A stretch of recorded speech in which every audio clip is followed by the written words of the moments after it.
Olá, meus irmãos, graça e paz a todos. O intuito, meus irmãos, de estar gravando esse vídeo é primeiramente para me aproximar mais dos irmãos nesse período de isolamento, social, e segundo, para orientá-los em relação ao estudo dessa semana, ao estudo de hoje.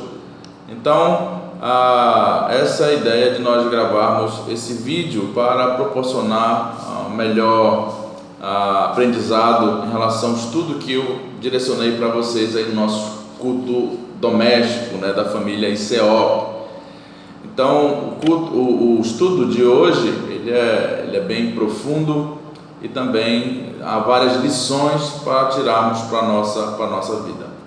Então, abra lá sua Bíblia em Mateus capítulo 7, versículo 13 e versículo 14, conforme está aí na sua apostila, direcionando em relação ao estudo dessa noite. Então, Mateus capítulo 7, versículo 13 e 14 diz assim: Entrai pela porta estreita, larga é a porta, e espaçoso o caminho que conduz para a perdição, e são muitos os que entram por ela. Porque estreita é a porta e apertado o caminho que conduz para a vida, e são poucos os que acertam com ela. Então essa é a palavra de Deus mencionada, registrada em Mateus capítulo 7, versículo 13 e 14. Então a porção que acabamos de ler, meus irmãos, ela se encontra na narrativa do Sermão da Montanha, que começa lá no capítulo 5. Então, o Sermão da Montanha não é somente as bem-aventuranças. O Sermão da Montanha vai do capítulo 5 até o finalzinho do capítulo 7. Há duas grandes lições no Sermão da Montanha. A primeira delas é que o Sermão da Montanha ela foi escrito para crentes. Ela não é escrito para incrédulos, mas ela é escrito para os verdadeiros discípulos de Cristo. Você pegar lá o versículo 1 e o versículo 2 do capítulo 5, o texto diz lá que Jesus, ao ver a multidão, sobe no monte e, se assentando o seu discípulo, passa a ensiná-los. Então isso nos direciona a perceber que o Sermão da Montanha é para crentes e não para incrédulos. A segunda grande lição que aprendemos no Sermão da Montanha é que o Sermão da Montanha ele é a conduta moral na qual Deus quer que o seu povo viva. Então Cristo ele vai tratar aqui no Sermão da Montanha do comportamento moral, ético, na qual o povo de Deus deve ter. Então o Sermão da Montanha é a contramão dos valores e princípios que o mundo estabelece para a sociedade. Ele vai na contramão. Então o crente, o verdadeiro crente, ele anda na contramão do estilo de vida na qual o sistema mundano, carnal, diabólico estabelece para os seus seguidores. Então o cristão deve viver de forma diferente. Ele não apenas deve dizer que é diferente, mas ele deve viver de forma diferente. E o Sermão da Montanha é esse manual de conduta, de regra e de fé na qual todo cristão deve viver.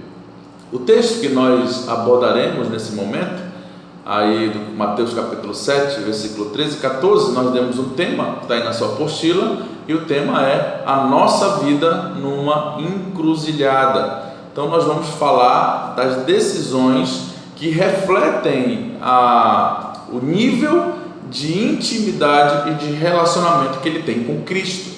Então a forma na qual eu me envolvo com Cristo vai ser refletida nas decisões que eu vou tomar. Então nós fizemos uma introdução aí para você, e a introdução diz o seguinte: há momentos na vida do ser humano em que ele precisa parar para refletir e pensar sobre o caminho na qual ele vai tomar. Então há momentos na vida de todo ser humano que ele precisa decidir, precisa tomar decisões.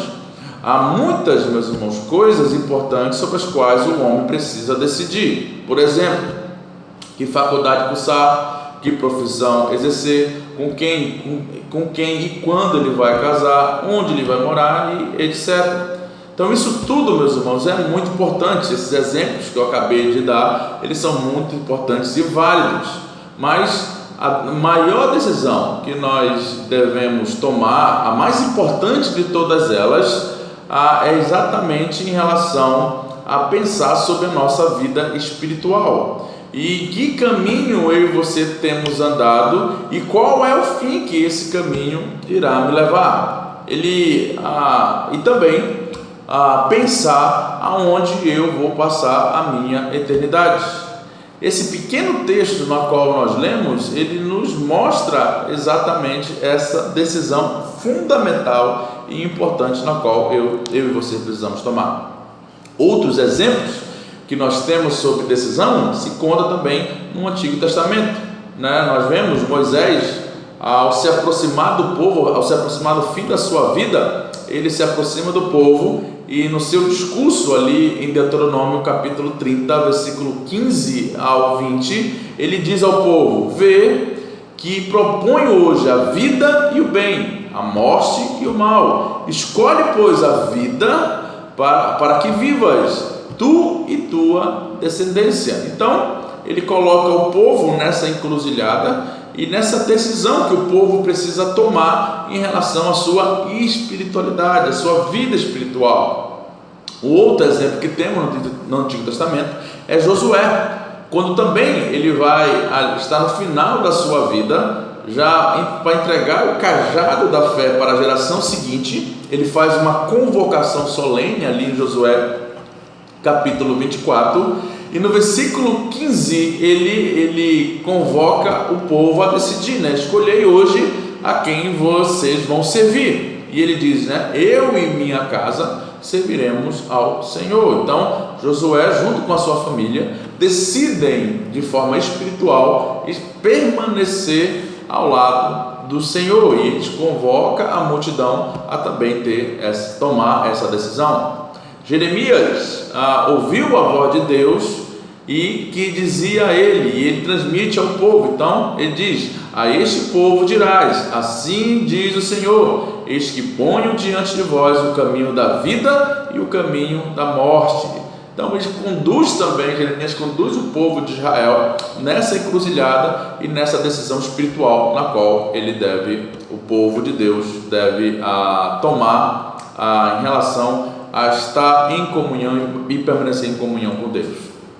No texto que temos, no texto que lemos, nós iremos abordar as advertências em relação à caminhada nessa vida, e também o texto irá nos mostrar que sempre levará uma decisão a ser tomada por cada indivíduo.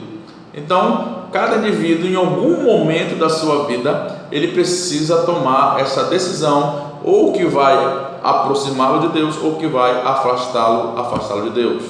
Também esse texto Jesus Cristo está preparando seus discípulos para o futuro, para o grande dia do Senhor.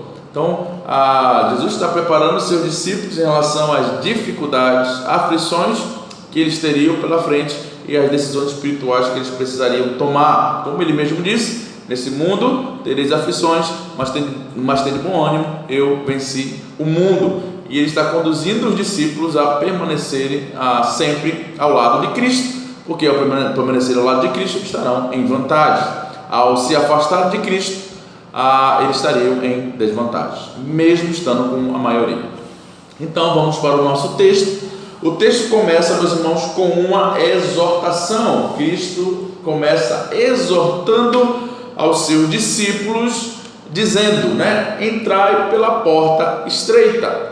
Então ele faz uma exortação diante da primeira atitude ou primeira decisão que os discípulos precisam tomar. E a primeira decisão que os discípulos precisam tomar é entrar por essa porta, na qual ele denomina como porta estreita. Então, diante daquilo que o Senhor Jesus Cristo vai ensinar, o grande propósito, a grande lição que Jesus Cristo quer ensinar aí é entrar por essa porta, na qual ele denomina porta estreita. O ensino de Jesus aqui, meus irmãos, é de nos conduzir a essa porta. Jesus quer que nós prestemos atenção nessa porta na qual Ele está ordenando para nós entrarmos. Então, essa exortação, ela tem como principal objetivo nos conduzir para 3 aspectos. O primeiro deles é que Jesus Cristo, Ele está mostrando um sinal. Essa porta estreita aponta para Ele, né? Há inúmeros, meus irmãos, textos bíblicos dizendo que Cristo é a porta. Ele é a porta que conduz a Deus. Ele é a porta da salvação. Ele é a porta da vida eterna. Então, quando Jesus Cristo menciona essa porta estreita, Ele está apontando para si que as implicações de servi-lo conduzirá esse indivíduo a caminhar por esse caminho e por essa porta estreita. Lembrando daquilo que Jesus Cristo vai falar mais na frente, em Mateus capítulo 10, versículo 34, né? Deixa eu ler aqui para os irmãos, Mateus capítulo 10, versículo 34, que diz assim: não pensei que vim trazer paz à terra. Não vim trazer paz, mas espada. E aí, a partir do versículo 35 até o versículo 38, ele vai dizer as implicações que vai levar na vida do indivíduo o servi-lo. Então, diz que quando fala dessa exortação, ele está apontando para si, para um sinal, dizendo que Ele é a porta estreita e que nós devemos permanecer nesse caminho e nessa porta estreita que é Ele. Segundo aspecto dessa exortação é que Jesus está fazendo um apelo, dizendo: olha, eu sou essa porta e venham para a salvação, venham para a vida eterna. João capítulo 14, versículo 6, Jesus Cristo diz: eu sou o caminho, a verdade e a vida. Ninguém vem ao Pai a não ser por mim. Então Jesus Cristo está mostrando que Ele é a porta para a salvação. Nesse texto está fazendo um apelo para a salvação, para que os seus discípulos permaneçam nele, porque Ele é o caminho da vida eterna. Como o próprio Pedro, né, assumiu isso, confessou isso em João capítulo 6, versículo 68, quando Jesus Cristo diz a ele: olha, vocês não querem ir embora também? Vocês não querem me abandonar como os demais? E Pedro diz: olha, para onde iremos, Senhor? Porque cremos que Tu tens a palavra de vida eterna. Então, quando Jesus Cristo exorta os seus discípulos a entrarem por essa porta, ele está dizendo: olha, ao entrar por essa porta, vocês terão salvação, vocês terão vida eterna. E a terceira característica, meus irmãos, dessa exortação de Cristo é que Cristo faz um convite, e o convite é ao arrependimento. Aquele que aceita o apelo de entrar por essa porta também tem que estar disposto ao convite de arrependimento, de se arrepender dos seus pecados e aceitá-lo pela fé, confiando na sua obra, no seu sacrifício, reconhecendo a sua depravação do seu coração e reconhecendo a necessidade dele. Então, a primeira lição que aprendemos nesse texto é essa exortação para os discípulos e para aqueles que ainda também não servem a Ele. Ele é a porta, Ele é a salvação e Ele conduz ao arrependimento, meus irmãos.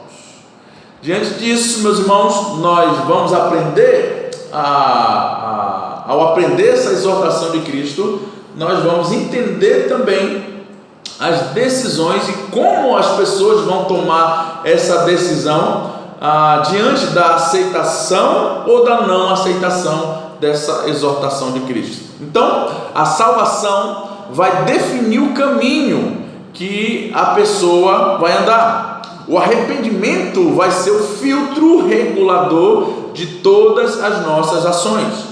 Então, o fato de a pessoa aceitar essa exortação e submeter essa exortação levará a tomar atitudes e decisões diferentes. O não aceitar essa exortação e não se submeter a essa exortação levará também o indivíduo a ter tomar decisões completamente contrárias àquilo que Cristo quer e espera dos seus discípulos. Então, diante disso, nós vamos para a segunda aplicação, a segunda verdade do texto, e Cristo vai alertar em relação aos perigos que a porta larga ou espaçosa tem. Então, o versículo 13, a parte B do texto diz: larga é a porta e espaçoso o caminho que conduz para a perdição, e são muitos os que entram por ela. Então, Jesus Cristo vai chamar essa outra porta de a porta larga ou a porta espaçosa. Ela também pode ser conhecida como a porta ou caminho confortável, né? É o caminho de sem compromisso, sem responsabilidade, sem temor, né? E é o caminho que demonstra a rejeição da exortação de Cristo em relação a entrar pela porta estreita. E esse caminho da porta larga, do caminho espaçoso, é o caminho onde tudo é mais fácil, nela tudo é aceito, nela tudo pode. Nele, meus irmãos, nesse caminho largo, nesse caminho espaçoso, tudo se aceita, todo tipo de opinião, todo tipo de pessoa, todo tipo de moral, todo tipo de conceito, todo tipo de prática. É um caminho que não tem limites, não tem freios, não tem certo ou errado, verdade ou mentira, falso ou verdadeiro, bom ou mal, justo ou injustos. Os viajantes, meus irmãos, desse caminho seguem no que bem entendem, né? Aquilo que dá na cabeça eles seguem. Cada um caminha segundo o seu coração, assim como era no tempo de Juízes. Cada um fazia o que estava dentro do seu coração, exatamente esse caminho da porta larga, né? Da porta espaçosa. Nele vemos, meus irmãos, todo tipo de conduta, superficialidade, egoísmo, hipocrisia, mentira, prostituição, religiosidade vazia, né? Ambição, poder e por aí vai. Esses aspectos que demonstrei para vocês, esses exemplos que dei para vocês, são a característica do caminho espaçoso, da porta larga, né, que conduz, o texto diz aí, que conduz para a perdição. Então, a conduta dessa porta larga, dessa porta espaçosa, são todos esses aspectos que eu mencionei para você. Tudo é aceitável, tudo é permitido. Algumas semanas atrás, coloquei no meu status no WhatsApp a seguinte frase, né? A frase era assim: tudo é permitido, o importante é que você seja feliz. Que frase bonita, né? Que frase motivadora. Mas sabe quem assinou essa frase? O diabo. Porque para os cristãos, para o crente, tudo não é permitido. Para o crente não é importante que ele seja feliz. Para o crente há limites. Deus constituiu limites, e para o crente, o fim do crente é a santidade e a pureza. Essa é a assinatura de Deus. A assinatura do diabo é: tudo é permitido, o importante é que você seja feliz. É isso que o diabo quer. A porta espaçosa diz isso: faça o que você quiser, no final Deus vai dar um jeitinho. A terceira lição, meus irmãos, para a nossa vida é a razão desse perigo, né? E nós vamos perceber que a razão desse perigo, aí o texto diz, né, que são muitos os que entram por ela, né? O texto, o versículo 13 termina dessa forma: e são muitos os que entram por ela. Então, o caminho, meus irmãos, atrativo, o caminho da porta larga, ele é atrativo e pecaminoso, né? É como um leão com fome, tentando tragar as diversas pessoas. Há um texto de Provérbios, capítulo 14, versículo 12, que diz assim, meus irmãos: há um caminho que ao homem parece direito, mas no fim dele são caminhos de morte. Então, há caminhos que para o homem são muito atrativos, né, muito tentadores, e que eles pensam que são bons, mas no final há caminhos de morte, principalmente esse caminho aí da porta larga, né, da porta espaçosa. Então, essa porta, meus irmãos, esse caminho são muito fáceis de ser vistos e fáceis de ser seguidos. Por quê? Porque a imoralidade, meus irmãos, é sempre mais atrativa. Sempre mais atrativa. Sabe o que não é atrativo? É a pureza, é a santidade. Isso não é atrativo, a piedade, a conduta moral aceitável diante de Deus, isso não é atrativo, mas a imoralidade é sempre mais atrativa. Sabe por que esses caminhos também são fáceis de ser vistos? É porque a maldade é sempre mais engraçada. A bondade ninguém reconhece, o homem é ingrato, então a bondade não é muito atrativa assim. Então a maldade é sempre mais engraçado. Esse caminho também ele é mais seguido e mais atrativo, mais visto, porque a rebelião, meus irmãos, é sempre mais contagiante. É muito mais fácil você atiçar a multidão para a rebelião do que você atiçar a multidão para a obediência, para a santidade, para a pureza. É muito mais fácil você atiçar para a rebelião. Por isso que esse caminho é mais atrativo. E esse caminho também é mais atrativo, mais visto e mais seguido, porque a corrupção é sempre uma sede insaciável do homem. O homem tem uma sede insaciável por aquilo que é corrupto, ilegal, imoral, né? Por aquilo que vai levá-lo a prevalecer, porque o homem tem um desejo insaciável no seu coração pela corrupção. Então, meus irmãos, a terceira lição que nós aprendemos nesse texto que lemos, de Mateus capítulo 13, versículo 13 e 14, é a razão desse perigo. Esses caminhos, né, eles conduzem para a perdição, e são muitos, meus irmãos, que vão para lá. Muitos, é muito atrativo esse caminho, né? Ele chama muito a atenção, ele é fácil de ser visto e identificado, né? E esse é a razão do perigo. E a quarta, meus irmãos, e última lição é o resultado desses ambos caminhos, né? O resultado desses dois caminhos. Primeiramente, vamos ver o resultado da porta larga. E Cristo diz que o resultado da porta larga é que ele conduz para a perdição. Então, meus irmãos, nós vamos ver primeiramente que o resultado, por que Jesus Cristo está advertindo desse perigo da porta larga? Porque o resultado, o final dele é a perdição. Então a porta larga, meus irmãos, que conduz o caminho ao caminho espaçoso, é um caminho de morte, é um caminho de trevas, é um destino terrível, é um destino de desespero, de dor, de sofrimento, de angústia, de miséria, de solidão, de horror, de choro, de lágrimas, de pranto, de tribulação, de ódio. É um destino, meus irmãos, sem volta. Não haverá uma segunda chance para aqueles que se adentram nesse caminho, se entregam nesse caminho e que morrem nesse caminho. Não há uma segunda chance, não há uma outra possibilidade, não há uma nova esperança. Entrar nesse caminho é só passagem de ida, não tem passagem de volta. Por isso que Cristo alerta, Cristo exorta do perigo de estar trilhando nesse caminho, porque o resultado é um resultado de perdição.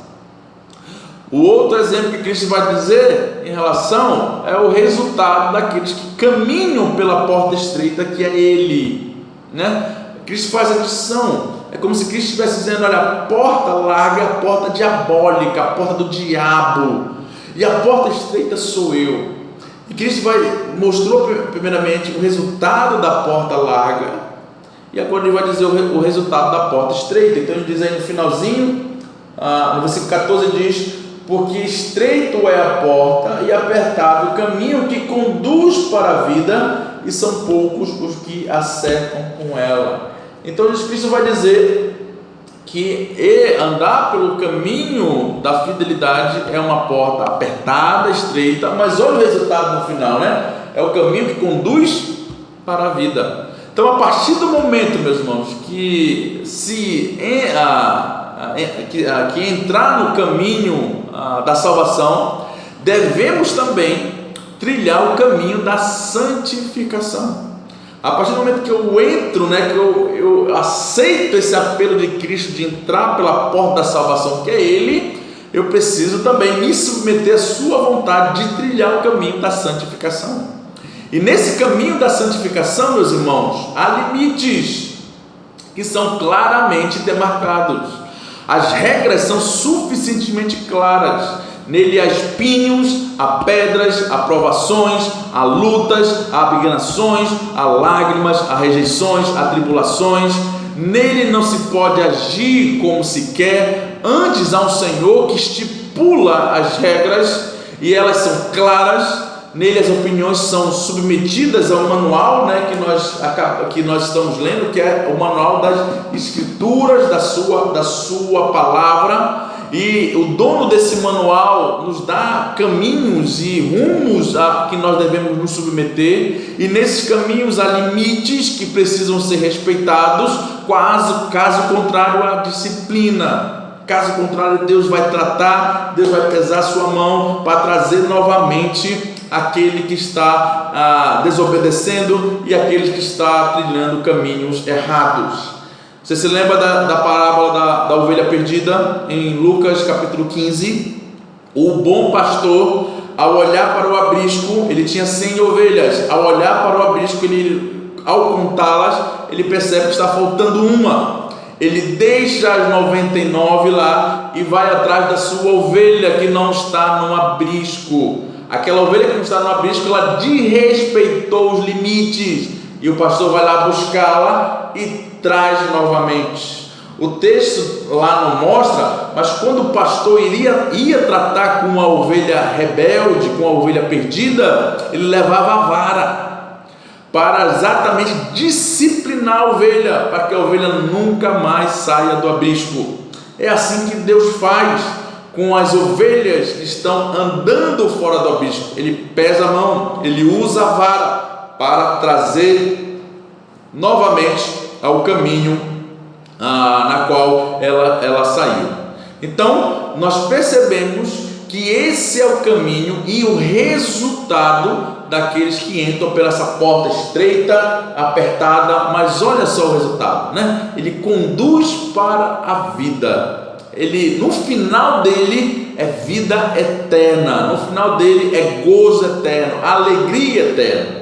Aquilo que o apóstolo Paulo fala, em Romanos capítulo 8, versículo 18, tenho por certo que as tribulações do tempo presente não se compararão à glória que há de ser revelada a nós. Então, nada nessa vida, nenhuma tristeza, dor, sofrimento, dificuldade para trilhar esse caminho pode ser comparadas com a vida eterna que Cristo tem preparado para nós. Meus irmãos, uma grande aplicação para nós. Não vai passar nenhum milésimo de segundo, quando nós chegarmos lá no céu, nós, ao abrir os nossos olhos, a primeira coisa que nós vamos falar é o seguinte: valeu muito a pena ter se entregado a esse Salvador e ter servido Ele pelo resto da nossa vida. Valeu muito a pena. Nenhum de nós que somos servos de Cristo se arrependerá de ter se entregado a Ele, exatamente pela sua graça poderosa de nos tirar do lamaçal do pecado, e também da sua bondade e do seu amor generoso de nos conduzir para a eternidade ao lado dele. Vai valer muito a pena, meus irmãos. A aplicação, meus irmãos, para a nossa vida está aí na sua apostila. Primeira aplicação que eu gostaria de fazer para você: você já parou para pensar em que caminho você tem andado, meus irmãos? Hoje, como todos nós estamos aqui em família, vocês estão aí em família, pare para pensar, meus irmãos, que caminho você tem andado? Se você tem andado pelo caminho largo, que é inevitável, que inevitavelmente vai levar você para o inferno, e ainda dá tempo, meus irmãos, de você se arrepender e voltar dele. Veja esse momento como um momento de se arrepender e voltar atrás. Você que não é crente, que está aí participando do culto familiar, esse é o momento. Se entregue a Cristo, confesse a Cristo como seu Salvador, se volte para Ele, confie no seu sacrifício, entregue os seus pecados a Ele e se renda aos seus pés. Que você está aí e anda desviado dos caminhos do Senhor, você tem andado envergonhando o seu nome, envergonhando a sua palavra, volte novamente, saia do caminho da porta larga e volte para o caminho da porta estreita, que é Jesus Cristo. Analise o seu comportamento, analise a sua conduta, veja o caminho que você está andando e volte novamente ao nosso Senhor e Salvador Jesus Cristo. Se volte para Ele. A segunda aplicação, meus irmãos, quero fazer para você. Deus te oferece hoje, nesse culto familiar, um outro caminho, que embora seja estreito e difícil, o levará você para o céu. Então nessa noite, nesse dia, Cristo, Deus te oferece esse outro caminho. Se volte para Ele. Se volte para Ele. Esse é o dia oportuno do Senhor para você se voltar para Ele. A outra aplicação, meus irmãos, para nós, só existe dois caminhos. Não existe uma terceira opção, meus irmãos. Não existe. Ou você vai se enveredar por um, ou vai por outro. Não existe outro caminho. Se você tem andado pelo caminho da morte, há uma esperança para você hoje. Há uma esperança para você hoje, real e verdadeira. E essa esperança é Jesus Cristo. Se volte para Ele, sirva a Ele. Pense bem, meus irmãos, pense muito bem. Agora é para todos. Pense se vale a pena caminhar hoje pelo caminho fácil e receber no final a morte e a perdição eterna. Será que vale a pena? No entanto, meus irmãos, o caminho estreito das pedras dolorosas e dos espinhos afiados aponta para outro destino, o destino da vida eterna, da paz com Deus, do gozo celestial e das lágrimas, e das alegrias perenais na qual Cristo quer nos conduzir. O texto de Apocalipse, capítulo 22, versículo 4 e 5, diz que Ele enxugará dos nossos olhos toda a nossa lágrima. Já imaginou essa cena, meus irmãos? Cristo vindo em nossa direção com o lenço da sua graça e dizendo para nós: filho, acabou, chegou tudo ao final, entra no gozo eterno preparado para vocês desde a fundação do mundo. Que dia glorioso, meus irmãos, vai ser esse. E a última aplicação que gostaria de fazer para você: você já se fez a seguinte pergunta: se eu morrer hoje, se eu morrer agora, para onde eu vou? Para onde eu vou? Se eu morrer nesse exato momento, que fim eu vou receber? Se você não sabe, meus irmãos, ou não tem certeza do que responder, isso significa que alguma coisa está errada na sua vida espiritual, alguma coisa, e que você precisa tratar. E hoje é o dia oportuno do tratamento. Se você não é cristão, se você não serve a Deus, se você é um incrédulo, se volte para Cristo hoje. Hoje é o dia oportuno do Senhor. Se você anda desviado dos caminhos do Senhor, se reconcilie com Deus hoje. Faça um concerto com o Senhor. E se você é um crente fiel, genuíno, que tem andado com fidelidade, lógico, vai pecar, lógico, vai tropeçar, mas que tem se arrependido, prestado contas com Deus, confessado seus pecados, hoje também é um dia oportuno da renovação da vossa fé. Hoje é o dia oportuno da renovação da aliança. Hoje é o dia oportuno de rogar a Deus por sua misericórdia e graça para conservar o seu coração dentro desse caminho da porta estreita. Então, meus irmãos, que Deus abençoe o culto doméstico de todos vocês.